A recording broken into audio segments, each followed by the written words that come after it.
Değerli basın mensupları, hepiniz hoş geldiniz. Malumunuz Yasin Börü ve arkadaşlarının katledilmesine ilişkin Ankara 2. Ağır Ceza Mahkemesi'nde görülen davanın 11. duruşmasını bugün gerçekleştirdik. Ve maalesef davanın başlamasının üzerinden bir yıl geçmiş olmasına rağmen hala hem soruşturma hem kovuşturma bizleri mağdur aile, maktul aileleri ve maktul vekilleri, katılan vekiller olarak maalesef tatmin etmemekte.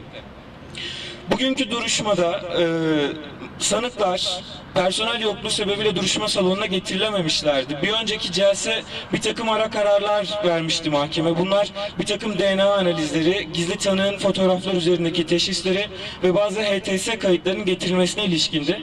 Maalesef mahkeme müzekkere yazmasına rağmen bu ara kararlar yerine getirilmedi. Bir takım sanıkların göstermiş olduğu tanıkların ifadeleri vardı. Bu ifadelerin de alınamadığı görüldü.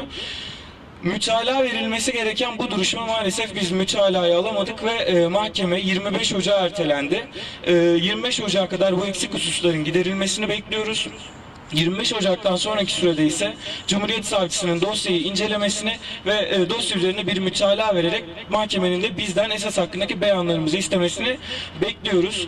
Bu aşamada dediğim gibi yargılamanın üzerinden bir yılı aşkın zaman geçti. Geçen yılın Ekim ayında başlamıştı. 7 Ekim günü başlamıştı yargılama ve maalesef bu geçen 1,5 yıl süresince henüz bizleri tatmin eden bir sonuca ulaşamadık. Çünkü soruşturma aşaması çok ciddi ihmallerle doluydu, suistimallerle doluydu.